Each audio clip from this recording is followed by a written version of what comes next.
Good evening friends. అందులో first ఒక square sheet of paper తీసుకోండి. తీసుకున్న తర్వాత ఫస్ట్ ఇలా రెక్టాంగిల్గా ఫోల్డ్ చేయండి.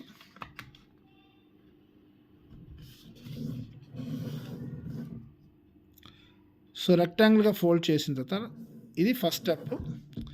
సెకండ్ స్టెప్ ఇలాగా కిందకి హాఫ్ ఫోల్డ్ చేయండి.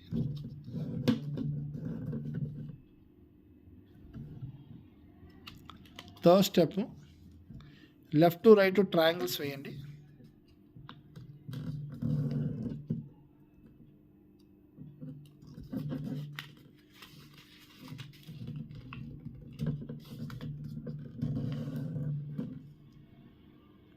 ఓకే, దీన్ని అన్ఫోల్డ్ చేయండి. ఇప్పుడు ఏం చేయాలంటే చూడండి, ఈ సెంటర్ పాయింట్కి ఇక్కడ హ్యాండ్ పెట్టండి. పెట్టి రెండు ఇలా బెండ్ చేయండి. అంటే ఈ రెండింటి సెంటర్ బెండ్ అవ్వాలి. ఈ రెండు ఇలా బెండ్ అయ్యి స్లోగా రెండింటిని దగ్గర తీసుకురావాలి. హ్యాండ్ తోటి చూడండి, రెండింటిలో తీసుకొచ్చి రెండు దగ్గరకు వచ్చిన తర్వాత రెండు ఈక్వల్గా వచ్చేటట్టు ప్రెస్ చేయాలి.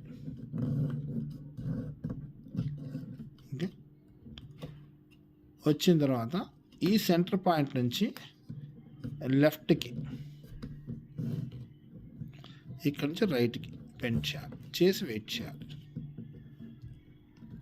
ఓకే, నెక్స్ట్ స్టెప్ కింద నుంచి పైకి ఫోల్డ్ చేయాలి.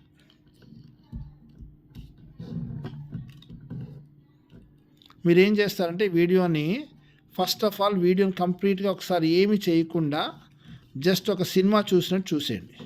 చూసి ప్రతి స్టెప్ని మైండ్లో పెట్టుకోండి, తర్వాత చెయ్యండి. లేకపోతే పాస్ చేసుకుని చూడాల్సి వస్తుంది. అలా అక్కడ చాలా ఈజీ. మీకు మెమరీ పవర్ బాగా ఉంది. ఒక్కసారి వీడియోని 1-2 సార్లు చూడండి. చూసినప్పుడు ప్రతి బొమ్మని విజువలైజ్ చేసుకోండి. ఓకే, ఈ తర్వాత దీన్ని పైకి ఇలా ఫోల్డ్ చేయండి. ఓకే, చేసి ఓపెన్ చేసిన తర్వాత ఇక్కడ చూడండి, ఈ కార్నర్లో దీన్ని అంటే ఇది ఒక బోట్ లాగా వస్తుంది చూడండి. ఈ కార్నర్లో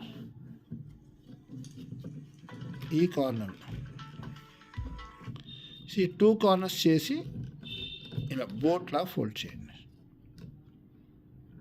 ఫస్ట్ ఆఫ్ ఆల్ ఎప్పుడు కూడా నా వీడియోని పూర్తిగా ఒకసారి చూసేసేయండి. చూసేటప్పుడు చేయకండి.